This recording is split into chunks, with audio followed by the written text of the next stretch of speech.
ਕਰਤਾ ਪੁਰਖ ਨਿਰਭਉ ਨਿਰਵੈਰ, ਅਕਾਲ ਮੂਰਤ ਅਜੂਨੀ ਸੈਭੰ, ਗੁਰ ਪ੍ਰਸਾਦ ਜਪ। ਆਦ ਸੱਚ ਜੁਗਾਦ ਸੱਚ, ਹੈ ਭੀ ਸੱਚ, ਨਾਨਕ ਹੋਸੀ ਭੀ ਸੱਚ।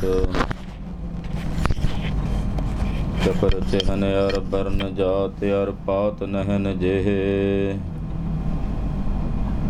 ਰੂਪ ਰੰਗ ਅਰ ਰੇਖ ਭੇਖ ਕੋ ਕਹਿ ਨ ਸਕਤ ਕੇਹੇ। ਅਚਲ ਮੂਰਤ ਅਨ ਭਉ ਪ੍ਰਕਾਸ਼, ਅਮ ਤੋਜ ਕਹਿਜੈ। ਕੋਟ ਇੰਦਰ ਇੰਦਰਾਣ ਸਾਹੇ ਸਾਹਾਣ ਗਣਿਜੈ। ਤ੍ਰੇ ਭਵਨ ਮਹੀਪ ਸੁਰ ਨਰ ਅਸੁਰ, ਨੇਤ ਨੇਤ ਬਨ ਤ੍ਰਿਣ ਕਹਿਤ। ਤਬ ਸਰਬ ਨਾਮ ਕਥੈ ਕਵਨ, ਕਰਮ ਨਾਮ ਬਰਣਤ ਸਮਤ। ਸਤਨਾਮ ਸ਼੍ਰੀ ਵਾਹਿਗੁਰੂ ਸਾਹਿਬ ਜੀ। ਫਿਰ ਬਾਬਾ ਗਿਆ ਬਗਦਾਦ ਨੂੰ, ਬਾਹਰ ਜਾਏ ਕੀਆ ਅਸਥਾਨਾ। ਇੱਕ ਬਾਬਾ ਅਕਾਲ ਰੂਪ, ਦੂਜਾ ਰਬਾਬੀ ਮਰਦਾਨਾ। ਫਿਰ ਬਾਬਾ ਗਿਆ ਬਗਦਾਦ ਨੂੰ, ਬਾਹਰ ਜਾਏ ਕੀਆ ਅਸਥਾਨਾ। ਇੱਕ ਬਾਬਾ ਅਕਾਲ ਰੂਪ, ਦੂਜਾ ਰਬਾਬੀ ਮਰਦਾਨਾ। ਵਾਹਿਗੁਰੂ ਜੀ ਕਾ ਖਾਲਸਾ, ਵਾਹਿਗੁਰੂ ਜੀ ਕੀ ਫਤਿਹ। ਗਰੀਬ ਨਵਾਜ ਸਤਿਗੁਰਾਂ ਦੇ ਤਰਸ ਨਾਲ, ਕਿਰਪਾ ਨਾਲ, ਸਤਿਗੁਰਾਂ ਦੀ ਮਿਹਰ ਸਦਕਾ ਭਾਈ ਸਾਹਿਬ ਭਾਈ ਗੁਰਦਾਸ ਜੀ ਦੀਆਂ ਪਾਵਨ ਪਵਿੱਤਰ ਵਾਰਾਂ ਦੀ ਲੜੀਵਾਰ ਕਥਾ ਆਪਾਂ ਕੁਝ ਦਿਨ ਪਹਿਲਾਂ ਪ੍ਰਾਰੰਭ ਕੀਤੀ ਸੀ। ਪਹਿਲੀ ਵਾਰ ਦੀ 35ਵੀਂ ਪੌੜੀ ਅੱਜ ਪ੍ਰਾਰੰਭ ਹੋ ਰਹੀ ਹੈ। ਕੁਝ ਸਮੇਂ ਲਈ ਸੁਰਤੀਆਂ ਬਿਰਤੀਆਂ ਇਕਾਗਰ ਕਰੀਏ। ਸਤਿਗੁਰੂ ਜੀ ਦੇ ਪਵਿੱਤਰ ਚਰਨ ਕਮਲਾਂ ਦਾ ਧਿਆਨ ਧਾਰਨ ਕਰੀਏ। ਧੰਨ ਗੁਰੂ ਅਰਜਨ ਦੇਵ ਸਾਹਿਬ ਪੰਜਵੇਂ ਪਾਤਸ਼ਾਹ ਨੇ ਬਚਨ ਕਰਦਿਆਂ ਕਿਹਾ, ਭਾਈ ਗੁਰਦਾਸ ਜੀ ਦੀ ਪਾਵਨ ਬਾਣੀ ਸੰਬੰਧੀ, ਕਿ ਜਿਹੜਾ ਕੋਈ ਮਾਈ ਭਾਈ ਗੁਰਸਿੱਖ ਇਸ ਪਵਿੱਤਰ ਪਾਵਨ ਬਾਣੀ ਨੂੰ ਪੜ੍ਹੇ, ਸੁਣੇਗਾ, ਵਿਚਾਰੇਗਾ, ਤਿਨਾਂ ਨੂੰ ਗੁਰਸਿੱਖੀ ਦਾ ਦਾਨ ਪ੍ਰਾਪਤ ਹੋਵੇਗਾ। ਗੁਰਸਿੱਖੀ ਦੀ ਰਹੁ ਰੀਤ, ਗੁਰਸਿੱਖੀ ਦੀ ਮਰਿਆਦਾ ਕੀ ਹੈ, ਭਾਈ ਸਾਹਿਬ ਜੀ ਨੇ ਆਪਣੀ ਬਾਣੀ ਦੁਆਰਾ ਦਰਸਾਈ ਹੈ। ਗੁਰੂ ਪਾਤਸ਼ਾਹ ਕਿਰਪਾ ਕਰਨ, ਸਾਨੂੰ ਗੁਰਸਿੱਖੀ ਦੀ ਜਿਹੜੀ ਸੂਝ ਹੈ ਉਹ ਪ੍ਰਦਾਨ ਕਰ ਦੇਣ। ਗੁਰੂ ਚਰਨਾਂ 'ਚ ਹਾਜ਼ਰੀ ਲਵਾਈਏ, ਆਖੀਏ ਜੀ ਸਤਨਾਮ ਸ਼੍ਰੀ ਵਾਹਿਗੁਰੂ ਸਾਹਿਬ ਜੀ। ਸਤਨਾਮ ਸ਼੍ਰੀ ਵਾਹਿਗੁਰੂ ਸਾਹਿਬ ਜੀ। ਸਤਨਾਮ ਸ਼੍ਰੀ ਵਾਹਿਗੁਰੂ ਸਾਹਿਬ ਜੀ। ਫਿਰ ਬਾਬਾ ਗਿਆ ਬਗਦਾਦ ਨੂੰ, ਬਾਹਰ ਜਾਏ ਕੀਆ ਅਸਥਾਨਾ। ਫਿਰ ਬਾਬਾ ਜੀ ਜਾਨੀ ਕਿ ਜਗਤ ਗੁਰੂ ਗੁਰੂ ਨਾਨਕ ਸਾਹਿਬ ਜੀ ਮਹਾਰਾਜ ਜੀ ਬਗਦਾਦ ਆਏ। ਬਗਦਾਦ ਵਿੱਚ ਸਤਿਗੁਰਾਂ ਦਾ ਪਾਵਨ ਸਥਾਨ ਵੀ ਹੈ ਇਤਿਹਾਸਕ। ਬਗਦਾਦ ਮਹਾਰਾਜ ਗਰੀਬ ਨਵਾਜ ਪਾਤਸ਼ਾਹ ਨੇ ਚਰਨ ਪਾਏ। ਅਕਸਰ ਸਤਿਗੁਰੂ ਜੀ ਨਗਰ ਤੋਂ ਬਾਹਰ ਡੇਰਾ ਕਰਿਆ ਕਰਦੇ ਸਨ। ਇਸ ਕਰਕੇ ਭਾਈ ਸਾਹਿਬ ਜੀ ਦੱਸ ਰਹੇ ਨੇ ਕਿ ਬਾਹਰ ਜਾ ਕੇ ਸਤਿਗੁਰਾਂ ਨੇ ਡੇਰਾ ਲਾਇਆ, ਯਾਨੀ ਕਿ ਬਗਦਾਦ ਨਗਰ ਤੋਂ ਬਾਰ-ਬਾਰ ਮਹਾਰਾਜ ਜੀ ਨੇ ਉਤਾਰਾ ਕੀਤਾ। ਇੱਕ ਬਾਬਾ ਅਕਾਲ ਰੂਪ, ਦੂਜਾ ਰਬਾਬੀ ਮਰਦਾਨਾ। ਇੱਕ ਬਾਬਾ ਅਕਾਲ ਰੂਪ, ਜੋ ਅਕਾਲ ਦਾ ਰੂਪ ਨੇ, ਜਗਤ ਗੁਰੂ ਗੁਰੂ ਨਾਨਕ ਸਾਹਿਬ ਜੀ ਮਹਾਰਾਜ, ਔਰ ਉਹਨਾਂ ਦੇ ਨਾਲ ਉਹਨਾਂ ਦੇ ਅਨੰਨ ਸੇਵਕ ਭਾਈ ਸਾਹਿਬ ਭਾਈ ਮਰਦਾਨਾ ਜੀ ਹਨ।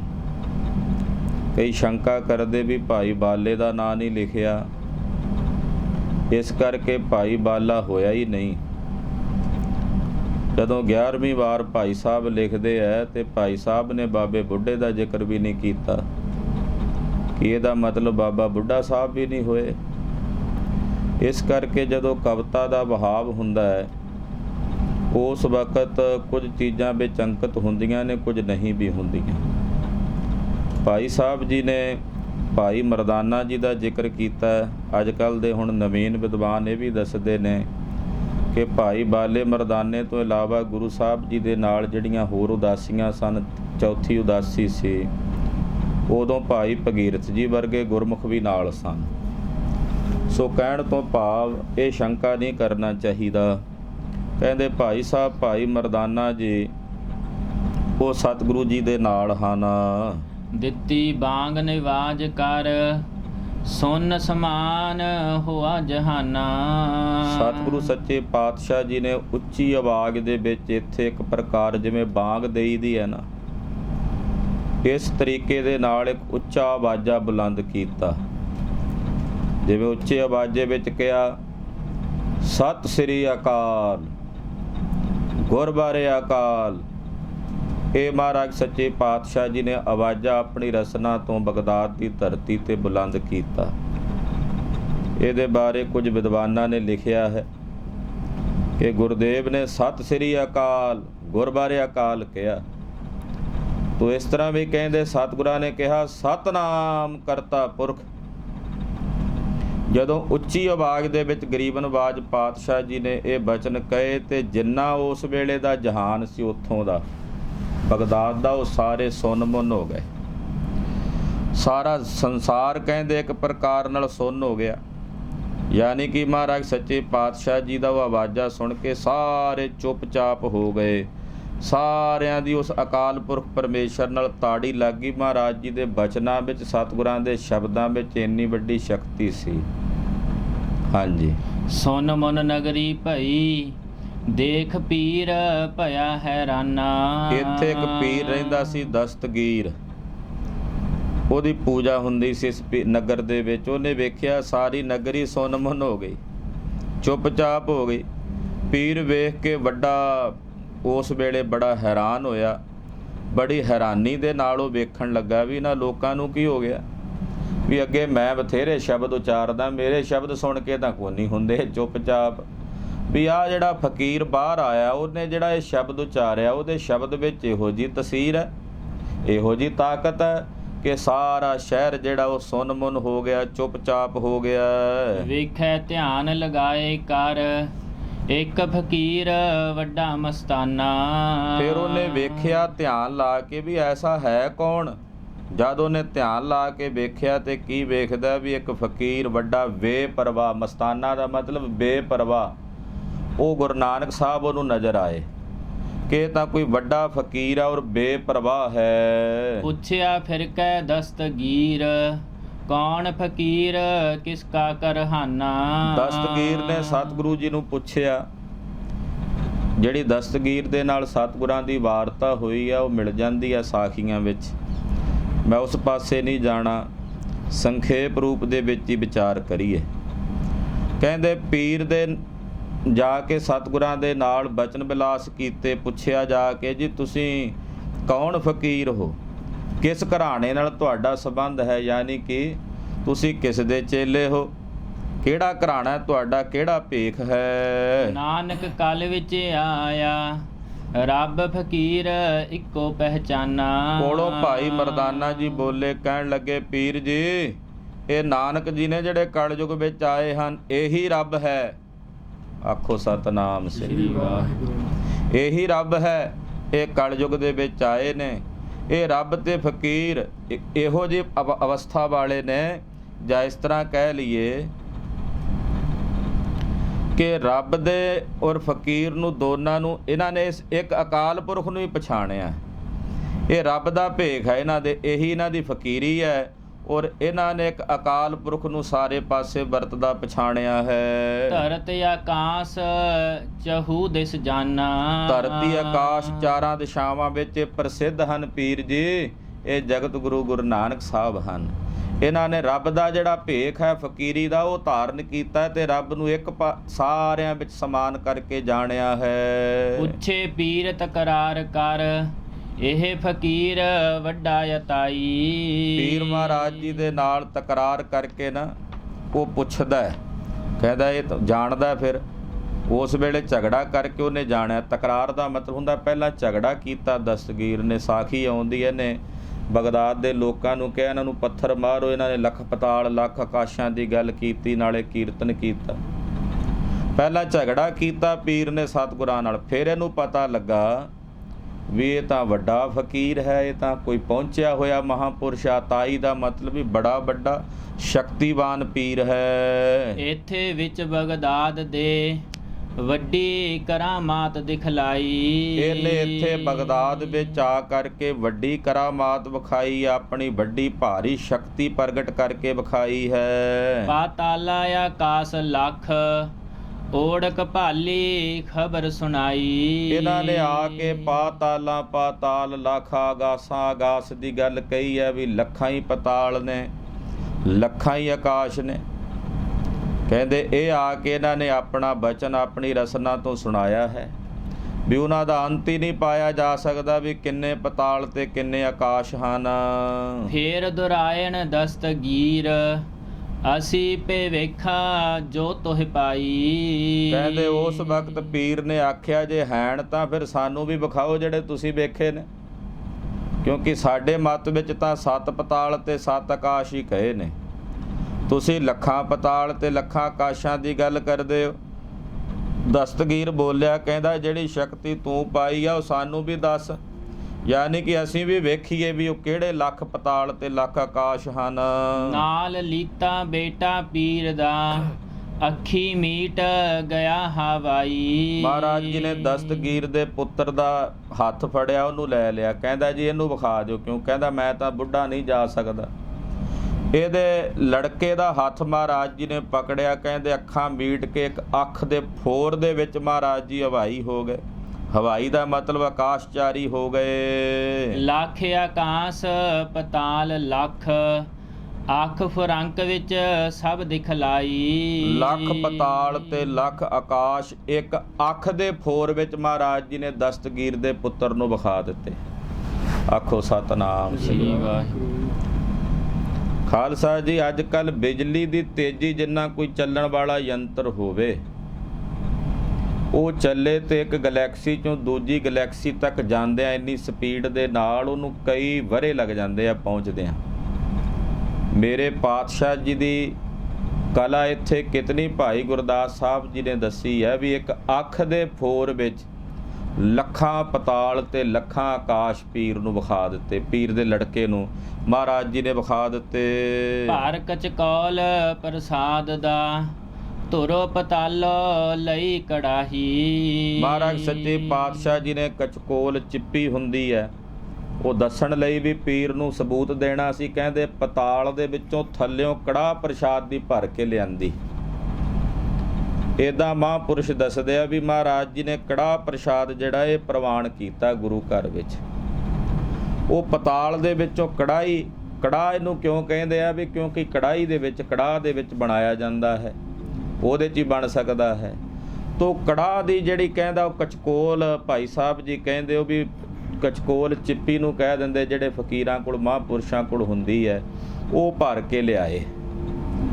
ਔਰ ਜਨਮ ਸਾਖੀ ਵਿੱਚ ਇੱਦਾਂ ਜ਼ਿਕਰ ਆਉਂਦਾ, ਭਾਈ ਸੰਤੋਖ ਸਿੰਘ ਜੀ ਨੇ ਲਿਖਿਆ ਕਿ ਪੀਰ ਦੇ ਪੁੱਤ ਨੇ ਆ ਕੇ ਦੱਸਿਆ, ਪੀਰ ਜੀ ਪਿਤਾ ਜੀ ਵੀ ਮੈਂ ਇੱਕ ਹੈਰਾਨੀ ਵੇਖੀ ਹੈ, ਲੱਖਾਂ ਪਤਾਲ ਲੱਖਾਂ ਆਕਾਸ਼ ਵੇਖੇ ਨੇ। ਜੈ ਕਹਿ ਸੰਗਤ ਇਨ ਕੀ ਹੇਰੀ, ਜਿਹੜੇ ਪਤਾਲ ਜਿਹੜੇ ਆਕਾਸ਼ ਵਿੱਚ ਜਾਂਦਾ ਸੀ ਉੱਥੇ ਇਹਨਾਂ ਦੇ ਸਿੱਖ ਮੈਨੂੰ ਮਿਲੇ ਨੇ, ਇਹਨਾਂ ਦੀ ਸੰਗਤ ਮੈਂ ਨਜ਼ਰ ਕਰਕੇ ਵੇਖੀ ਹੈ। ਤੋ ਕਹਿੰਦੇ ਇਸ ਪ੍ਰਕਾਰ ਨਾਲ ਉਹ ਕਚਕੋਲ ਭਰ ਕੇ ਕੜਾਹ ਪ੍ਰਸ਼ਾਦ ਦਾ ਮਹਾਰਾਜ ਜੀ ਨੇ ਪਤਾਲ ਦੇ ਵਿੱਚੋਂ ਲਿਆਂਦਾ।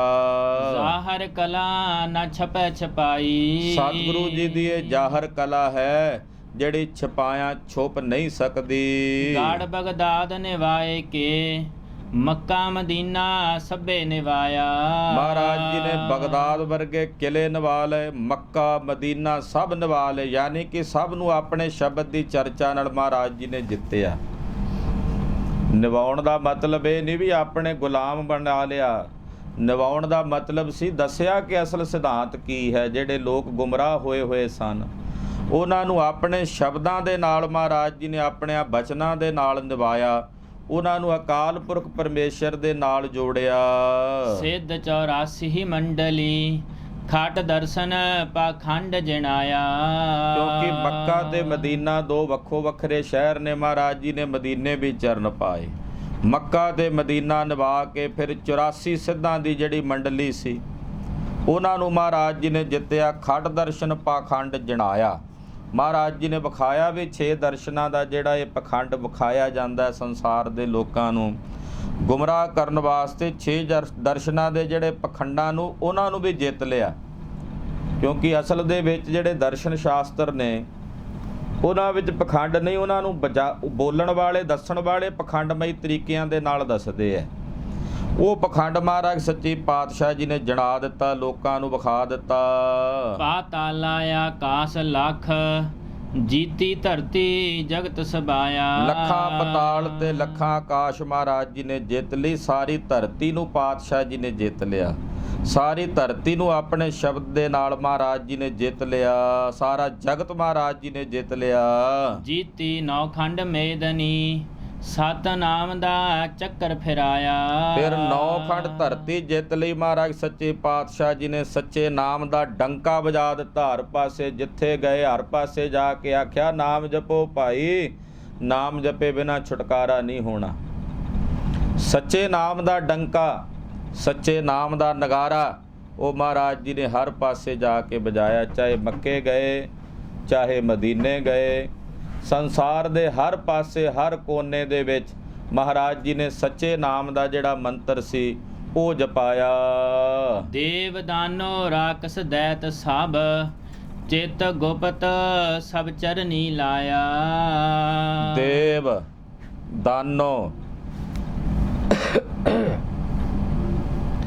ਦੇਵ ਦਾਨੋ ਰਾਖਸ਼ ਦੈਂਤ ਸਭ ਚਿੱਤਰ ਗੁਪਤ ਮਹਾਰਾਜ ਜੀ ਨੇ ਸਾਰੇ ਆਪਣੇ ਚਰਨੀ ਲਾ ਲਏ। ਇਹ ਸਾਰੇ ਸਤਿਗੁਰਾਂ ਦੇ ਚਰਨਾਂ 'ਚ ਹੀ ਰਹਿੰਦੇ ਮਹਾਰਾਜ ਜੀ ਦੇ ਚਰਨਾਂ ਦੇ ਵਿੱਚ ਝੁਕ ਗਏ। ਇੰਦਰਾਸਣ ਅਪਛਰਾ ਰਾਗ ਰਾਗਨੀ ਮੰਗਲ ਗਾਇਆ। ਇੰਦਰ ਦੇ ਆਸਣਾ ਸਮੇਤ ਜਿੰਨੇ ਇੰਦਰ ਨੇ ਅਪਛਰਾਵਾਂ ਨੇ ਰਾਗ ਰਾਗਣੀਆਂ ਸਾਰੇ ਗੁਰੂ ਨਾਨਕ ਸਾਹਿਬ ਜੀ ਦੇ ਮੰਗਲ ਗਾਉਂਦੇ ਹਨ। ਸਾਰੇ ਗੁਰੂ ਨਾਨਕ ਸਾਹਿਬ ਜੀ ਮਹਾਰਾਜ ਜੀ ਦੀ ਸਿਫਤ ਕਰਦੇ ਹਨ। ਭਇਆ ਆਨੰਦ ਜਗਤ ਵਿੱਚ ਕਲ ਤਾਰਨ ਗੁਰੂ ਨਾਨਕ ਆਇਆ। ਸਾਰੇ ਜਗਤ ਦੇ ਵਿੱਚ ਆਨੰਦ ਹੀ ਆਨੰਦ ਵਰਤ ਗਿਆ। ਫੈਲ ਗਈ ਇਹ ਬਾਤ ਸਾਰੇ ਜਗਤ ਵਿੱਚ ਕਿ ਕਲਯੁਗ ਦੇ ਜੀਵਾਂ ਨੂੰ ਤਾਰਨ ਲਈ ਜਗਤ ਗੁਰੂ ਸ੍ਰੀ ਗੁਰੂ ਨਾਨਕ ਦੇਵ ਸਾਹਿਬ ਜੀ ਮਹਾਰਾਜ ਜੀ ਆਏ ਨੇ ਅਵਤਾਰ ਧਾਰਨ ਕਰਕੇ। ਹਿੰਦੂ ਮੁਸਲਮਾਨ ਨਿਵਾਇਆ। ਚਾਹੇ ਹਿੰਦੂ ਨੇ ਚਾਹੇ ਮੁਸਲਮਾਨ ਨੇ ਸਭ ਨੂੰ ਮਹਾਰਾਜ ਸੱਚੇ ਪਾਤਸ਼ਾਹ ਜੀ ਨੇ ਨਿਭਾਇਆ ਹੈ। ਭਾਵ ਦੱਸ ਦਿੱਤਾ ਹੈ ਕਿ ਭਾਈ ਪ੍ਰਮਾਤਮਾ ਇੱਕੋ ਹੀ ਆ, ਇੱਕੋ ਦੇ ਬਣਾਏ ਸਾਰੇ ਮਨੁੱਖ ਨੇ। ਇਹ ਮਜ਼ਹਬ ਫਿਰਕੇ ਸੰਸਾਰ ਦੇ ਮਨੁੱਖਾਂ ਨੇ ਆਪਣੀ ਵਿਉਤਪਤੀ ਦੇ ਨਾਲ ਬਣਾਏ ਹੋਏ ਹਨ। ਇੱਦਾਂ ਗੁਰੂ ਸਾਹਿਬ ਜੀ ਦੇ ਚਰਨਾਂ ਦੇ ਮੁਰੀਦ ਮੁਸਲਮਾਨ ਵੀ ਬਣੇ, ਮਹਾਰਾਜ ਜੀ ਦੇ ਚਰਨਾਂ ਦੇ ਸੇਵਕ ਹਜ਼ਾਰਾਂ ਹਿੰਦੂ ਵੀ ਬਣੇ। ਫਿਰ ਬਾਬਾ ਆਇਆ ਕਰਤਾਰਪੁਰ ਭੇਖ ਉਦਾਸੀ ਸਗਲ ਉਤਾਰਾ। ਔਰ ਸਤਿਗੁਰੂ ਸੱਚੇ ਪਾਤਸ਼ਾਹ ਜੀ ਨੇ ਇੱਦਾਂ ਉਦਾਸੀਆਂ ਕਰਕੇ ਫਿਰ ਆਪਣੇ ਜੀਵਨ ਦਾ ਜਿਹੜਾ ਅਖੀਰਲਾ ਦਹਾਕਾ ਸੀ ਉਹ ਗੁਰਦੇਵ ਨੇ ਸ੍ਰੀ ਕਰਤਾਰਪੁਰ ਸਾਹਿਬ ਬਤੀਤ ਕੀਤਾ। ਕਰਤਾਰਪੁਰ ਸਾਹਿਬ ਨਗਰ ਮਹਾਰਾਜ ਜੀ ਨੇ ਆਪ ਵਸਾਇਆ। ਇੱਥੇ ਜਦੋਂ ਆਏ ਜਿਹੜਾ ਉਦਾਸੀਆਂ ਵਾਲਾ ਭੇਖ ਸੀ, ਯਾਨੀ ਕਿ ਜਿਹੜਾ ਮਹਾਰਾਜ ਜੀ ਦਾ ਲਿਬਾਸ ਸੀ ਉਦਾਸੀਆਂ ਵਾਲਾ, ਕਿਉਂਕਿ ਸੰਸਾਰ ਦਾ ਜਿਹੜਾ ਮਹਾਰਾਜ ਜੀ ਨੇ ਭਰਮਣ ਕੀਤਾ ਉਦਾਸੀਆਂ ਵਾਲਾ ਭੇਖ ਬਣਾ ਕੇ ਵੱਖੋ ਵੱਖਰਾ ਭੇਖ ਥਾਂ ਥਾਂ ਤੇ ਮਹਾਰਾਜ ਜੀ ਬਣਾਉਂਦੇ ਰਹੇ ਨੇ ਜਿੱਥੇ ਜਾਂਦੇ ਸਨ। ਉਹ ਉਦਾਸੀਆਂ ਵਾਲਾ ਜਿਹੜਾ ਭੇਖ ਸੀ ਮਹਾਰਾਜ ਜੀ ਨੇ ਉਤਾਰਿਆ। ਪਹਿਰ ਸੰਸਾਰੀ ਕੱਪੜੇ ਮੰਜੀ ਬੈਠ ਕੀਆ ਅਵਤਾਰਾ। ਜਿਹੜੇ ਸੰਸਾਰੀ ਕੱਪੜੇ ਨੇ ਉਹ ਮਹਾਰਾਜ ਜੀ ਨੇ ਸਰੀਰ ਤੇ ਧਾਰਨ ਕੀਤੇ, ਔਰ ਮੰਜੀ ਤੇ ਬਹਿ ਕੇ, ਗੁਰਤਾ ਗੱਦੀ ਤੇ ਬਹਿ ਕੇ ਹੁਣ ਜੀਵਾਂ ਦਾ ਮਹਾਰਾਜ ਜੀ ਉਪਦੇਸ਼ ਦੇ ਕੇ ਪਾਰ ਉਤਾਰਾ ਕਰਨ ਲੱਗੇ। ਤੋ ਇਸ ਪ੍ਰਕਾਰ ਨਾਲ ਗ੍ਰਸਤੀਆਂ ਦੀ ਫਿਰ ਜਿਹੜੀ ਮਰਿਆਦਾ ਹੁੰਦੀ, ਪਾਤਸ਼ਾਹ ਨੇ ਹਲ ਵੀ ਵਾਹੇ ਇੱਥੇ, ਤੋ ਲੰਗਰ ਲਾਏ। ਤੇ ਜਿਹੜਾ ਪਹਿਲਾਂ ਭਰਮਣ ਕਰਕੇ ਉਦਾਸੀਆਂ ਵਾਲਾ ਭੇਖ ਸੀ ਉਹ ਲਾ ਕੇ, ਕਈ ਉਦਾਸੀ ਮਹਾਂਪੁਰਸ਼ ਦੱਸਦੇ ਹੈ ਵੀ ਉਹ ਜਿਹੜਾ ਭੇਖ ਸੀ ਮਹਾਰਾਜ ਜੀ ਨੇ ਬਾਬਾ ਸ਼੍ਰੀ ਚੰਦ ਸਾਹਿਬ ਜੀ ਨੂੰ ਬਖਸ਼ ਦਿੱਤਾ। ਉੱਥੋਂ ਫਿਰ ਅੱਗੇ ਉਦਾਸੀਨ ਸੰਪਰਦਾ ਜਿਹੜੀ ਹੈ ਉਹ ਬਾਬਾ ਸ਼੍ਰੀ ਚੰਦ ਸਾਹਿਬ ਜੀ ਤੋਂ ਚੱਲੀ ਹੈ। ਉਹਨਾਂ ਦੀ ਡਿਊਟੀ ਲਾਈ ਵੀ ਤੁਸੀਂ ਫਿਰ ਕੇ, ਉਦਾਸੀ ਮਹਾਂਪੁਰਸ਼ਾਂ ਦੀ ਡਿਊਟੀ ਇਹ ਲਾਈ ਕਿ ਤੁਸੀਂ ਫਿਰ ਕੇ ਸਾਰੇ ਦੇਸ਼ ਦੇ ਵਿੱਚ ਸਾਡੀ ਸਿੱਖੀ ਦਾ ਪ੍ਰਚਾਰ ਕਰਨਾ। ਤੋ ਸਤਿਗੁਰੂ ਸੱਚੇ ਪਾਤਸ਼ਾਹ ਜੀ ਮਹਾਰਾਜ ਜੀ ਨੇ ਸੰਸਾਰੀ ਬਸਤਰ ਧਾਰਨ ਕਰਕੇ ਮੰਜੀ ਤੇ ਬੈਠ ਕੇ ਜੀਵਾਂ ਦਾ, ਸਿੱਖਾਂ ਦਾ ਉਧਾਰ ਕੀਤਾ। ਉਲਟੀ ਗੰਗ ਵਹਾਈ ਓਨ ਗੁਰ ਅੰਗਦ ਸਿਰ ਉੱਪਰ ਧਾਰਾ। ਇੱਥੇ ਹੀ ਗਰੀਬ ਨਵਾਜ ਪਾਤਸ਼ਾਹ ਜੀ ਨੇ ਉਲਟੀ ਗੰਗਾ ਵਹਾ ਦਿੱਤੀ। ਉਲਟੀ ਗੰਗ ਕਿਵੇਂ ਵਹਾਈ ਕਿ ਆਪਣੇ ਚੇਲੇ ਨੂੰ, ਗੁਰੂ ਅੰਗਦ ਦੇਵ ਸਾਹਿਬ ਜੀ ਨੂੰ ਗੁਰਿਆਈ ਦੇ ਦਿੱਤੀ। ਉਹਨਾਂ ਦੇ ਸਿਰ ਦੇ ਉੱਤੇ ਗੁਰਤਾ ਗੱਦੀ ਦਾ ਜਿਹੜਾ ਛਤਰ ਸੀ ਉਹ ਗੁਰੂ ਨਾਨਕ ਸਾਹਿਬ ਨੇ ਝੁਲਾ ਦਿੱਤਾ। ਜਿਵੇਂ ਭਾਈ ਸੱਤੇ ਬਲਵੰਡ ਨੇ ਵੀ ਲਿਖਿਆ, ਉਲਟੀ ਗੰਗ ਵਹਾਇਨ ਦੁਨਿਆਈ ਆਖੈ ਕਿ ਕਿਉਂ। ਕਹਿੰਦੇ ਇਸ ਪ੍ਰਕਾਰ ਨਾਲ ਮਹਾਰਾਜ ਜੀ ਨੇ ਉਲਟੀ ਗੰਗਾ ਵਹਾ ਦਿੱਤੀ। ਅੱਜ ਤਾਈਂ ਗੁਰੂ ਨੇ ਚੇਲੇ ਨੂੰ ਗੁਰਤਾ ਨਹੀਂ ਸੀ ਦਿੱਤੀ, ਪਰ ਧੰਨ ਗੁਰੂ ਨਾਨਕ ਸਾਹਿਬ ਸੱਚੇ ਪਾਤਸ਼ਾਹ ਜੀ ਨੇ ਉਲਟੀ ਗੰਗਾ ਵਹਾ ਦਿੱਤੀ। ਪੁੱਤਰੀ ਕੌਲ ਨਾ ਪਾਲਿਆ ਮਨ ਖੋਟੇ ਆਕੀ ਨਿਸਿਆਰਾ। ਬਾਬਾ ਸ਼੍ਰੀ ਚੰਦ, ਬਾਬਾ ਲਖਮੀ ਦਾਸ ਜੀ ਹੋਣਾ ਨੇ ਕੌਲ ਨਹੀਂ ਪਾਲਿਆ, ਮਹਾਰਾਜ ਜੀ ਦਾ ਬਚਨ ਨਹੀਂ ਪਾਲਿਆ। ਕਹਿਣ ਤੋਂ ਭਾਵ ਕਿ ਜੇ ਬਚਨ ਨਹੀਂ ਪਾਲਿਆ ਤੇ ਇਹਦਾ ਮਤਲਬ ਇਹ ਨਹੀਂ ਵੀ ਉਹਨਾਂ ਦਾ ਰੁਤਬਾ ਘਟ ਗਿਆ ਹੈ। ਹੁਣ ਉੱਥੇ ਤਾਂ ਬਾਬਾ ਬੁੱਢਾ ਸਾਹਿਬ ਜੀ ਵੀ, ਮਹਾਰਾਜ ਜੀ ਨੇ ਜਦੋਂ ਉਹ ਮੁਰਦਾ ਖਾਣ ਨੂੰ ਕਿਹਾ ਸੀ ਉਦੋਂ ਬਾਬਾ ਜੀ ਵੀ ਪਿੱਛੇ ਹਟ ਗਏ। ਇਹਦਾ ਮਤਲਬ ਕਿ ਬਾਬਾ ਬੁੱਢਾ ਸਾਹਿਬ ਜੀ ਦੀ ਹਸਤੀ ਤੇ ਉਹਨਾਂ ਦਾ ਸਤਿਕਾਰ ਛੋਟਾ। ਭਾਈ ਭਗੀਰਥ ਤੇ ਬਾਬਾ ਬੁੱਢਾ ਸਾਹਿਬ ਜੀ ਉਹ ਨਹੀਂ ਪਾਸ ਹੋਏ। ਭਾਈ ਲਹਿਣੇ ਨੂੰ ਕਿਹਾ ਮੁਰਦਾ ਖਾਣ ਨੂੰ, ਉਹਨਾਂ ਨੇ ਸਵੀਕਾਰ ਕਰ ਲਿਆ। ਤੋ ਇਹਦਾ ਮਤਲਬ ਇਹ ਨਹੀਂ, ਇਹ ਸੁਭਾਅ ਬਚਨ ਹੈ ਵੀ ਉਹਨਾਂ ਨੇ, ਉਹ ਤਾਂ ਪਿਤਾ ਹੀ ਸਮਝਦੇ ਰਹੇ ਨਾ, ਉਹਨਾਂ ਦੀ ਭਗਤੀ ਸੀ। ਉਹਨਾਂ ਨੇ ਇਹ ਕਿਹਾ, ਅਕਾਲ ਪੁਰਖ ਜੀ ਸਾਨੂੰ ਆਪਣੇ ਘਰ ਪੁੱਤਰ ਬਣਾ ਕੇ ਪੈਦਾ ਕਰੋ, ਤੁਸੀਂ ਸਾਡੇ ਪਿਤਾ ਰੂਪ। ਉਹਨਾਂ ਨੇ ਤੇ ਪਿਤਾ ਹੀ ਵੇਖਣਾ ਸੀ ਨਾ, ਗੁਰੂ ਰੂਪ ਕਰਕੇ ਤੇ ਨਾ ਜਾਣਿਆ ਵੇਖਿਆ। ਉਹ ਆਪਣੇ ਪਿਤਾ ਜਾਣਦਿਆਂ ਹੋਇਆਂ ਅੱਜ ਉਹ ਗੱਲਾਂ ਕਰਦੇ ਆ ਇਹੋ ਜਿਹੀਆਂ ਜਿਹੜੇ ਬਾਬਾ ਸ਼੍ਰੀ ਚੰਦ ਸਾਹਿਬ ਜੀ ਦੇ ਖਿਲਾਫ, ਜਿਨ੍ਹਾਂ ਨੇ ਕਦੇ ਆਪਣੇ ਪਿਓ ਨੂੰ ਪਾਣੀ ਦਾ ਗਲਾਸ ਭਰ ਕੇ ਨਾ ਦਿੱਤਾ ਹੋਵੇ। ਉਹ ਲੋਕ ਅੱਜ ਬਾਬਾ ਸ਼੍ਰੀ ਚੰਦ ਜੀ ਤੇ ਉਂਗਲਾਂ ਕਰਦੇ ਆ ਵੀ ਅਖੇ ਜੀ ਬਾਬਾ ਸ਼੍ਰੀ ਚੰਦ ਜੀ ਤਾਂ ਦਿਲੋਂ ਖੋਟੇ ਸਨ ਜੀ, ਉਹਨਾਂ ਨੇ ਆਪਣੇ ਪਿਓ ਦਾ ਬਚਨ ਨਹੀਂ ਮੰਨਿਆ। ਤੁਸੀਂ ਆਪਣੇ ਪਿਓ ਜਿਹੜੇ ਸੰਸਾਰੀ ਪਿਓ ਨੇ ਉਹਨਾਂ ਦਾ ਕਿੰਨਾ ਕੁ ਬਚਨ ਮੰਨਦੇ ਹੋ ਬਈ?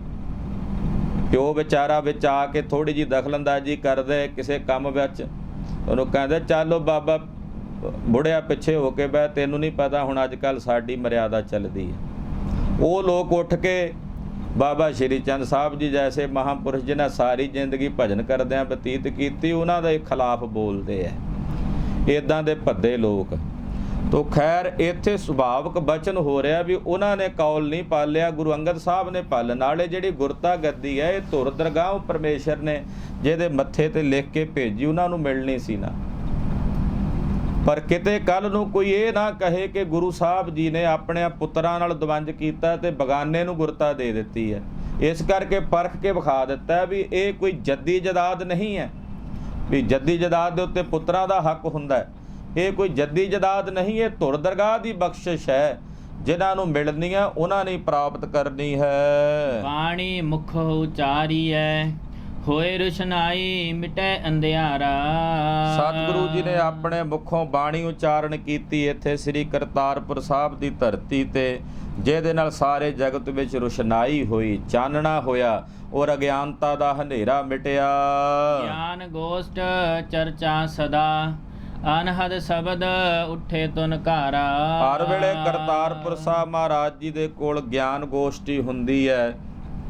ਅਨਹਦ ਨਾਦਾਂ ਦੇ, ਗੁਰਬਾਣੀ ਦੇ ਸ਼ਬਦਾਂ ਦੇ ਜਿਹੜੇ ਨਾਦ ਨੇ, ਕੀਰਤਨ ਹੈ, ਉਹ ਹਰ ਵੇਲੇ ਸ੍ਰੀ ਕਰਤਾਰਪੁਰ ਸਾਹਿਬ ਗੂੰਜਦਾ ਹੈ। ਸੋਦਰ ਆਰਤੀ ਗਾਵੀਐ ਅੰਮ੍ਰਿਤ ਵੇਲੇ ਜਾਂ ਪੀ ਉਚਾਰਾ। ਇਹ ਮਰਿਆਦਾ ਮਹਾਰਾਜ ਜੀ ਨੇ ਕਰਤਾਰਪੁਰ ਸਾਹਿਬ ਚਲਾਈ। ਸੰਧਿਆ ਵੇਲੇ ਸੋਦਰ ਦਾ ਪਾਠ ਹੁੰਦਾ ਹੈ, ਆਰਤੀ ਦਾ ਕੀਰਤਨ ਹੁੰਦਾ ਹੈ, ਔਰ ਅੰਮ੍ਰਿਤ ਵੇਲੇ ਸ੍ਰੀ ਜਾਪ ਸਾਹਿਬ ਜੀ ਦੀ ਜਪਜੀ ਸਾਹਿਬ, ਜਾਪ ਦਾ ਮਤਲਬ ਇੱਥੇ ਜਪਜੀ ਸਾਹਿਬ ਹੈ, ਜਪਜੀ ਸਾਹਿਬ ਦੀ ਪਾਵਨ ਪਵਿੱਤਰ ਬਾਣੀ ਨੂੰ ਉਚਾਰਿਆ ਗਿਆ। ਇਹ ਮਰਿਆਦਾ ਅੱਗੇ ਅੱਗੇ ਫਿਰ ਜਿਵੇਂ ਕਲਗੀਧਰ ਪਾਤਸ਼ਾਹ ਜੀ ਦੇ ਵੇਲੇ ਤੱਕ ਹੋਰ ਐਡ ਹੁੰਦੀ ਚਲੀ ਗਈ। ਜਪਜੀ ਨਾਲ ਜਾਪ, ਸਵਈਏ, ਚੌਪਈ, ਆਨੰਦ ਸਾਹਿਬ, ਇੱਦਾਂ ਬੇਅੰਤ ਬਾਣੀਆਂ ਜਿਹੜੀਆਂ ਨਾਲ ਨਾਲ ਜੁੜਦੀਆਂ ਚਲੀਆਂ ਗਈਆਂ।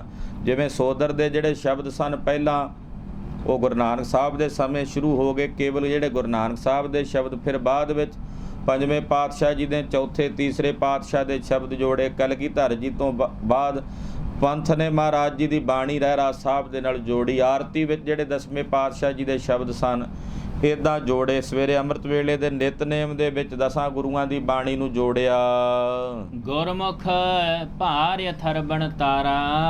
ਗੁਰਮੁਖਾਂ ਨੇ ਅਥਰਬਣ ਵੇਦ ਦਾ ਜਿਹੜਾ ਭਾਰ ਸੀ, ਕਲਯੁਗ ਦਾ ਵੇਦ ਅਥਰਬਣ ਹੈ, ਉਹ ਭਾਰ ਆਪਣੇ ਸਿਰੋਂ ਲਾ ਦਿੱਤਾ। ਯਾਨੀ ਕਿ ਜੋ ਗੁਰੂ ਕੀ ਬਾਣੀ ਕਹਿੰਦੀ ਆ ਉਹੀ ਗੁਰੂ ਕੇ ਸਿੱਖਾਂ ਲਈ ਵੇਦ ਹੈ, ਔਰ ਗੁਰੂ ਕੀ ਬਾਣੀ ਦੇ ਉੱਤੇ ਹੀ ਭਰੋਸਾ ਧਾਰਨ ਕੀਤਾ। ਮੇਲਾ ਸੁਣ ਸਿਵ ਰਾਤ ਦਾ ਬਾਬਾ ਆਇਆ ਚਲ ਬਟਾਲੇ ਆਈ। ਸ਼ਿਵਰਾਤਰੀ ਦਾ ਮੇਲਾ ਲੱਗਾ ਬਟਾਲਾ, ਜਿੱਥੇ ਗੁਰੂ ਸਾਹਿਬ ਜੀ ਮਹਾਰਾਜ ਜੀ ਦਾ ਸਹੁਰਾ ਪਿੰਡ ਵੀ, ਸਹੁਰੇ ਪਰਿਵਾਰ ਵੀ, ਇੱਥੇ ਮਹਾਰਾਜ ਜੀ ਦੀ ਸ਼ਾਦੀ ਹੋਈ ਮਾਤਾ ਸੁਲੱਖਣੀ ਜੀ ਨਾਲ। ਬਟਾਲੇ ਗੁਰਦੁਆਰਾ ਕੰਧ ਸਾਹਿਬ ਮਹਾਰਾਜ ਜੀ ਦਾ ਸਥਾਨ ਗੁਰੂ ਨਾਨਕ ਸਾਹਿਬ ਦਾ, ਤੇ 6ਵੇਂ ਪਾਤਸ਼ਾਹ ਜੀ ਦਾ ਵੀ ਇੱਥੇ ਅਸਥਾਨ ਹੈ ਬਟਾਲੇ 'ਚ। ਇੱਥੇ ਬੜਾ ਵੱਡਾ ਸਿੱਧਾਂ ਦਾ ਅਸਥਾਨ ਹੈ। ਸ਼ਿਵਰਾਤਰੀ ਦਾ ਇੱਥੇ ਮੇਲਾ ਲੱਗਦਾ ਸੀ। ਗੁਰੂ ਸਾਹਿਬ ਨੂੰ ਪਤਾ ਲੱਗਾ ਸ਼ਿਵਰਾਤਰੀ ਦਾ ਮੇਲਾ ਹੈ, ਤੇ ਗੁਰਦੇਵ ਜੀ ਅਚਲ ਬਟਾਲੇ ਆਏ, ਜਿੱਥੇ ਗੁਰਦੁਆਰਾ ਅਚਲ ਸਾਹਿਬ ਹੈ। ਦਰਸ਼ਨ ਵੇਖਣ ਕਾਰਨੇ ਸਗਲੀ ਉਲਟ ਪਈ ਲੋਕਾਈ। ਜਦੋਂ ਸਤਿਗੁਰੂ ਆਏ ਮਹਾਰਾਜ ਜੀ ਦਾ ਪ੍ਰਤਾਪ ਇੰਨਾ ਸੀ ਵੀ ਸਿੱਧਾਂ ਦੀ ਪੂਜਾ ਕਿਸੇ ਨੇ ਨਾ ਕੀਤੀ। ਉਹ ਸਾਰੀ ਲੋਕਾਈ ਮਹਾਰਾਜ ਜੀ ਦੇ ਦਰਸ਼ਨਾਂ ਨੂੰ ਆ ਟੁਕੀ। ਸਤਿਗੁਰਾਂ ਦੇ ਅੱਗੇ ਅੰਬਾਰ ਲੱਗੇ, ਭਟਾਵਾਂ ਦੇ ਸਿੱਧ ਵੇਖ ਕੇ ਖਿਜਣ ਵੀ ਮੇਲਾ ਸਾਡਾ, ਮੇਲਾ ਅਸੀਂ ਲਾਉਂਦੇ ਆ, ਪੂਜਾ ਸਾਡੀ ਪਹਿਲਾਂ ਹੁੰਦੀ ਸੀ, ਇਹ ਆ ਕੇ ਆਪਣੀ ਪੂਜਾ ਕਰਾਉਣ ਲੱਗ ਪਏ। ਗੁਰੂ ਸਾਹਿਬ ਨੇ ਕਿਹਾ ਨਹੀਂ ਕਿਸੇ ਨੂੰ, ਮਹਾਰਾਜ ਜੀ ਦਾ ਪ੍ਰਤਾਪ ਹੀ ਇੰਨਾ ਸੀ ਵੀ ਜਿਹੜਾ ਵੇਖਦਾ ਸੀ ਮਹਾਰਾਜ ਜੀ ਵਾਲੀ ਆ ਕੇ ਨਮਸਕਾਰਾਂ ਕਰਦਾ ਸੀ। ਲੱਗੀ ਬਰਸਣ ਲక్ష్ਮੀ ਰਿੱਧ ਸਿੱਧ ਨੌ ਨਿੱਧ ਸਵਾਈ। ਉੱਥੇ ਤਾਂ ਮਾਇਆ ਦੀ ਵਰਖਾ ਹੋਣ ਲੱਗ ਪਈ। ਰਿੱਧਾਂ ਸਿੱਧਾਂ ਨਵੇਂ ਨਿੱਧਾਂ ਦਿਨੋਂ ਦਿਨ ਵਧੀਕ ਹੋਣ ਲੱਗੀਆਂ। ਜੋਗੀ ਦੇਖ ਚਲਿੱਤਰ ਨੋ ਮਨ ਵਿੱਚ ਰਿਸਕ ਕਨੇਰੀ ਖਾਈ। ਸਤਿਗੁਰੂ ਜੀ ਦਾ ਇਹ ਚੋਜ ਵੇਖ ਕੇ ਜੋਗੀਆਂ ਦੇ ਮਨ 'ਚ ਬੜਾ ਗੁੱਸਾ ਆਇਆ। ਉਹ ਬੜੇ ਖਿਜੇ। ਉਹਨਾਂ ਨੇ ਆਪਣੀਆਂ ਬੜੀਆਂ ਅਜ਼ਮਤਾਂ ਕਰਾਮਾਤਾਂ ਵਿਖਾ ਕੇ ਡਰਾਉਣਾ ਚਾਹਿਆ। ਭਗਤੀਆ ਪਾਈ ਭਗਤ ਆਣ ਲੋਟਾ ਜੋਗੀ ਲਿਆ ਛਪਾਈ। ਉਹਨਾਂ ਨੇ ਕੀ ਕੀਤਾ, ਉੱਥੇ ਜਿਹੜੇ ਰਾਸ ਪਾਣ ਵਾਲੇ ਹੁੰਦੇ ਆ ਨਾ ਭਗਤੀਏ, ਉੱਥੇ ਰਾਸ ਪਾ ਰਹੇ ਸਨ। ਉਹਨਾਂ ਦਾ ਇੱਕ ਲੋਟਾ ਸੀ, ਉਹਦੇ ਵਿੱਚ ਪੈਸੇ ਰੱਖਦੇ ਸੀ ਉਗਰਾ ਕੇ। ਇੱਕ ਜੋਗੀ ਨੇ ਜਾ ਕੇ ਕਰਤੂਤ ਕੀ ਕੀਤੀ ਵੀ ਉਹ ਲੋਟਾ ਲੁਕਾ ਲਿਆ ਵੀ ਆਪੇ ਭੱਜੇ ਫਿਰਨਗੇ, ਆਖਾਂਗੇ ਗੁਰੂ ਨਾਨਕ ਸਾਹਿਬ ਨੂੰ ਪੁੱਛੋ ਕਿੱਥੇ ਹੈ। ਉੱਥੇ ਇੱਕ ਜੋਗੀ ਨੇ ਲੋਟਾ ਲੁਕਾ ਲਿਆ। ਉਸ ਵਕਤ ਉਹਨਾਂ ਭਗਤੀਆਂ ਦਾ, ਰਾਸ ਪਾਉਣ ਵਾਲਿਆਂ ਦਾ। ਭਗਤੀਆ ਭਾਈ ਭਗਤ ਆਣ ਲੋਟਾ ਜੋਗੀ ਲਿਆ ਛਪਾਈ। ਜਦੋਂ ਭਗਤੀਆਂ ਨੇ ਉੱਥੇ ਰਾਸ ਪਾਈ ਤੇ ਉਹਨਾਂ ਦਾ ਜਿਹੜਾ ਲੋਟਾ ਪੈਸਿਆਂ ਨਾਲ ਭਰਿਆ ਹੋਇਆ ਸੀ ਉਹ ਜੋਗੀ ਨੇ ਕਿਸੇ ਨੇ ਛੁਪਾ ਲਿਆ। ਭਗਤੀਆ ਗਈ ਭਗਤ ਭੁੱਲ। ਉਹ ਜਿਹੜੇ ਰਾਸ ਪਾਣ ਵਾਲੇ ਉਹਨਾਂ ਨੂੰ ਆਪਣੀ ਰਾਸ ਭੁੱਲ ਗਈ, ਕਿਉਂ ਪੈਸੇ ਸਾਰੇ ਲੋਟੇ ਵਿੱਚ ਸੀ ਜਿਹੜੇ ਉਹਨਾਂ ਨੇ ਇਕੱਠੇ ਕੀਤੇ ਸੀ। ਉੱਥੇ ਉਹਨਾਂ ਦਾ ਧਿਆਨ ਚਲਾ ਗਿਆ ਵੀ ਉਹ ਕੌਣ ਲੈ ਗਿਆ। ਉਹਨਾਂ ਨੂੰ ਆਪਣੀ ਸਾਰੀ ਭਗਤੀ ਰਾਸ ਭੁੱਲ ਗਈ। ਲੋਟੇ ਅੰਦਰ ਸੁਰਤ ਭੁਲਾਈ। ਕਿਉਂਕਿ ਉਹਨਾਂ ਦੀ ਸੁਰਤ ਉਸ ਲੋਟੇ ਵਿੱਚ ਹੀ ਸੀ, ਉੱਥੇ ਹੀ ਸੁਰਤ ਉਹਨਾਂ ਨੇ ਭੁਲਾ ਦਿੱਤੀ ਆਪਣੀ। ਯਾਨੀ ਕਿ ਦੱਸ ਰਹੇ ਨੇ ਭਾਈ ਸਾਹਿਬ ਵੀ ਉਹ ਵੀ ਪਖੰਡੀ ਪੇ ਕਰਦੇ ਸਨ ਰਾਸ ਪਾਉਂਦਿਆਂ। ਧਿਆਨ ਤਾਂ ਉਹਨਾਂ ਦਾ ਉਸ ਲੋਟੇ ਵਿੱਚ ਜਿਹਦੇ 'ਚ ਲੋਕ ਪੈਸੇ ਪਾਉਂਦੇ ਸਨ। ਬਾਬਾ ਜਾਣੀ ਜਾਣ ਪੁਰਖ ਕੱਢਿਆ ਲੋਟਾ ਜਹਾਂ ਲੁਕਾਈ। ਉਹ ਜਿਹੜੇ ਭਗਤੀਏ ਸਨ ਰਾਸ ਪਾਉਣ ਵਾਲੇ, ਉਹ ਫਿਰ ਗੁਰੂ ਸਾਹਿਬ ਕੋਲ ਆ ਕੇ ਰੋਏ। ਯੋਗੀਆਂ ਨੂੰ ਪੁੱਛਣ, ਯੋਗੀ ਕਹਿੰਦੇ ਉਹਨਾਂ ਨੂੰ ਪੁੱਛੋ ਜਿਹਨਾਂ ਅੱਗੇ ਪਾਉਂਦੇ ਸੀ ਰਾਸ। ਮਹਾਰਾਜ ਜੀ ਨੂੰ ਆ ਕੇ ਬੇਨਤੀਆਂ ਕੀਤੀਆਂ। ਸਤਿਗੁਰੂ ਜਾਣੀ ਜਾਣ ਉਹਨਾਂ ਕੋਲੋਂ ਕਿਹੜਾ ਕੋਈ ਚੀਜ਼ ਲੁਕੀ ਹੈ।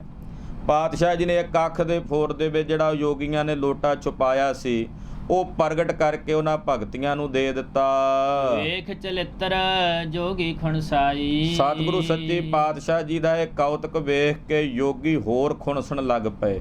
ਉਹਨਾਂ ਦੇ ਮਨ 'ਚ ਹੋਰ ਜ਼ਿਆਦਾ ਖੁਣਸ ਜਾਗ ਪਈ। ਖਾਦੀ ਖੁਣਸ ਜੋਗੀਸਰਾ ਗੋਸ਼ਟ ਕਰਨ ਸਭੇ ਉਠਿਆਈ। ਯੋਗੀਆਂ ਨੇ ਈਰਖਾ ਕਰਕੇ ਚਰਚਾ ਕਰਨ ਲਈ ਫਿਰ ਸਾਰੇ ਗੁਰੂ ਨਾਨਕ ਸਾਹਿਬ ਦੇ ਕੋਲ ਉੱਠ ਕੇ ਆਏ, ਚਰਚਾ ਕਰਨ ਲੱਗੇ।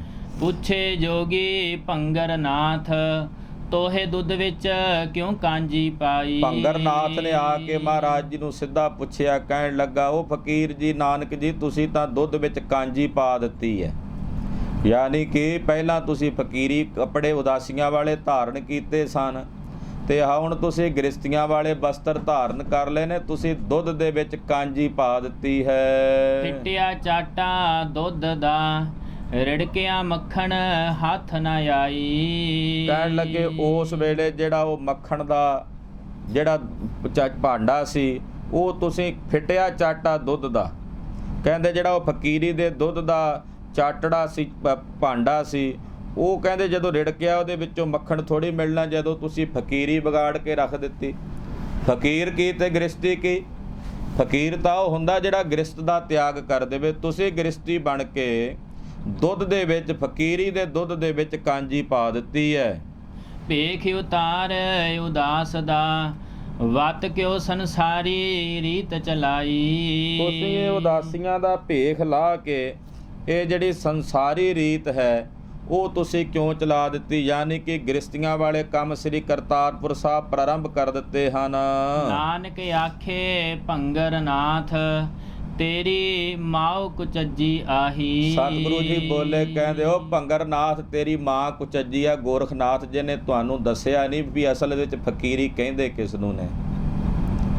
ਫਕੀਰੀ ਦੀ ਅਸਲੀ ਪਰਿਭਾਸ਼ਾ ਤੁਹਾਨੂੰ ਤੁਹਾਡੇ ਗੁਰੂ ਨੇ, ਜਿਹੜੀ ਮਾਂ ਜਿੱਥੋਂ ਤੁਸੀਂ ਪੈਦਾ ਹੋਏ, ਜਿਹਨੇ ਤੁਹਾਨੂੰ ਪੈਦਾ ਕੀਤਾ, ਜਿਹਦੇ ਚੇਲੇ ਹੋ, ਉਹ ਹੀ ਕੁਚੱਜੀ ਆ, ਜਿਹਨੇ ਤੁਹਾਨੂੰ ਦੱਸਿਆ ਨਹੀਂ ਹੈ ਕਿ ਅਸਲ ਵਿੱਚ ਫਕੀਰੀ ਦੀ ਪਰਿਭਾਸ਼ਾ ਕੀ ਹੈ। ਭਾਂਡਾ ਧੋਏ ਨਾ ਜਾਤੇ ਓਨ ਭਾਏ ਕੁਚੱਜੇ ਫੁੱਲ ਸੜਾਈ। ਉਹਨੇ ਤੁਹਾਨੂੰ ਭਾਂਡਾ ਧੋਣ ਦੀ ਜਾਚ ਹੀ ਨਹੀਂ ਦੱਸੀ, ਔਰ ਭਾਂਡਾ ਧੋਣ ਦੀ ਜਾਚ ਨਾ ਦੱਸਣੇ ਕਰਕੇ ਤੁਸੀਂ ਕੁਚੱਜੇ ਪਾਉਣ ਦਾ ਜਿਹੜਾ ਫਲ ਸੀ ਉਹ ਪ੍ਰਾਪਤ ਕੀਤਾ। ਯਾਨੀ ਕਿ ਤੁਸੀਂ ਅੰਦਰੋਂ ਸੜ ਰਹੇ ਹੋ, ਤੁਹਾਡਾ ਭਾਂਡਾ ਅੰਦਰੋਂ ਸੜਾਣ ਪੈਦਾ ਕਰ ਰਿਹਾ ਈਰਖਾ ਦਵੈਸ਼ ਦੀ ਅੱਗ ਦੇ ਵਿੱਚ, ਕਿ ਤੁਸੀਂ ਗ੍ਰਸਤੀਆਂ ਦੇ ਨਾਲ ਹਿਰਦੇ ਦੇ ਵਿੱਚ ਦਵੈਸ਼ ਰੱਖਦੇ ਹੋ, ਗ੍ਰਸਤੀਆਂ ਨੂੰ ਮਾੜਾ ਕਹਿੰਦੇ ਹੋ, ਗ੍ਰਸਤੀਆਂ ਦੀ ਨਿੰਦਾ ਕਰਦੇ ਹੋ। ਹੋਏ ਅਤੀਤ ਗ੍ਰਹਸਤ ਤਾਜ ਫਿਰ ਉਨਕੇ ਘਰ ਮੰਗਣ ਜਾਈ। ਨਾਲੇ ਵਿਰਕਤ ਹੋ ਕੇ ਤੁਸੀਂ ਗ੍ਰਸਤ ਨੂੰ ਛੱਡ ਦਿੰਦੇ ਹੋ, ਫਿਰ ਉਹਨਾਂ ਦੇ ਘਰ ਹੀ ਮੰਗਣ ਜਾਂਦੇ ਹੋ। ਜੇ ਇੰਨੇ ਹੀ ਮਾੜੇ ਨੇ ਗ੍ਰਸਤੀ ਤੇ ਫਿਰ ਕਿਉਂ ਉਹਨਾਂ ਅੱਗੇ ਚਿੱਪੀਆਂ ਰੱਖ ਕੇ ਮੰਗਦੇ ਹੋ ਵੀ ਸਾਨੂੰ ਰੋਟੀ ਦਿਓ?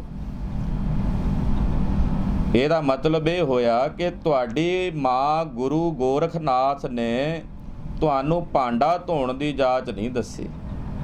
ਤੁਸੀਂ ਭੇਖੀ ਰੂਪ ਕੁਚੱਜੇ ਭਾਵ ਨਾਲ ਦੁੱਧ ਨੂੰ ਸਾੜ ਬੈਠੇ ਹੋ। ਵਿਰਕਤ ਹੋ ਕੇ ਗ੍ਰਸਤੀ ਮਾਰਗ ਨੂੰ ਛੱਡ ਕੇ ਫਿਰ ਉਹਨਾਂ ਦੇ ਘਰ ਹੀ ਮੰਗਣ ਜਾਂਦੇ ਹੋ। ਬਿਨ ਦਿੱਤੇ ਕਛ ਹੱਥ ਨਾ ਆਈ। ਇਹ ਗੱਲ ਯਾਦ ਰੱਖਿਓ, ਦਿੱਤੇ ਬਿਨਾਂ ਨਹੀਂ ਕੁਝ ਮਿਲਦਾ। ਤੁਹਾਡੇ ਇਹੋ ਜਿਹੇ ਭੇਖ ਨਾਲੋਂ ਤਾਂ ਫਿਰ ਗਿਰਹੋ ਚੰਗਾ ਜਿਹਦਾ ਘਰ ਵਿੱਚ ਆਇਆ ਕਿਸੇ ਨੂੰ ਭੋਜਨ ਤਾਂ ਮਿਲਦਾ। ਤੁਸੀਂ ਤਾਂ ਦਿੰਦੇ ਹੀ ਨਹੀਂ ਕਿਸੇ ਨੂੰ ਕੁਝ ਦਾਨ ਪੁੰਨ।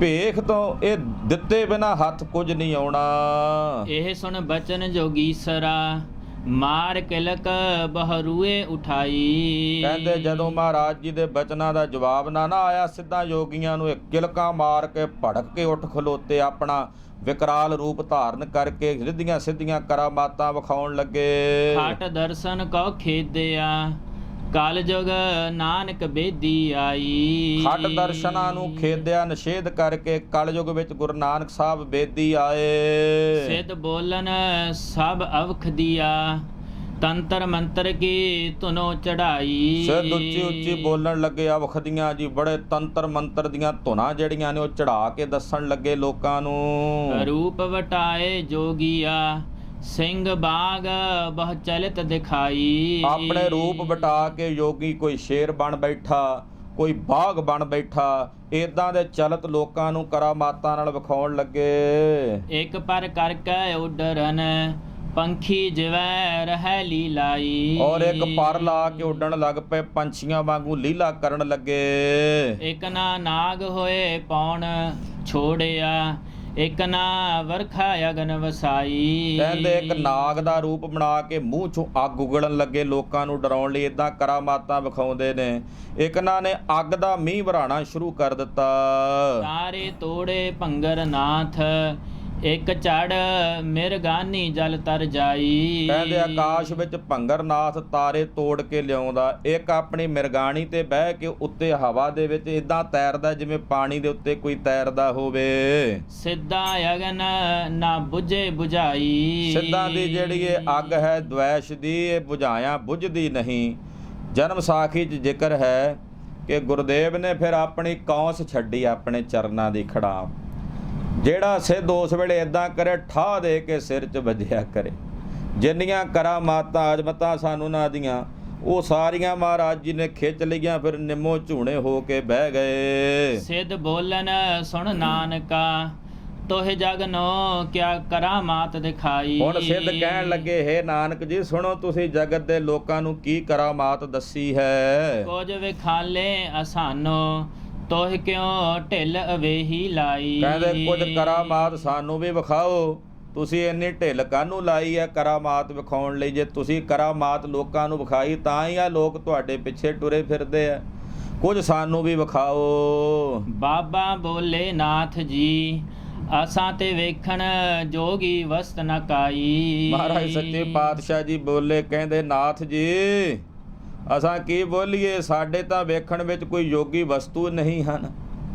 ਅਸਲ ਵਿੱਚ ਯੋਗੀ ਦੀ ਪਰਿਭਾਸ਼ਾ ਤੁਸੀਂ ਵਿਗਾੜ ਕੇ ਰੱਖ ਦਿੱਤੀ। ਸਾਡੇ ਵੇਖਣ ਦੇ ਵਿੱਚ ਤਾਂ ਯੋਗੀ ਕੋਈ ਵਸਤੂ ਹੀ ਨਹੀਂ ਹਨ। ਗੁਰ ਸੰਗਤ ਬਾਣੀ ਬਿਨਾ, ਦੂਜੀ ਓਟ ਨਹੀਂ ਹਹਰਾਈ। ਗੁਰੂ ਕੀ ਸੰਗਤ, ਗੁਰੂ ਕੀ ਬਾਣੀ ਤੋਂ ਬਿਨਾ ਸਾਨੂੰ ਹੋਰ ਕੋਈ ਓਟ ਨਹੀਂ।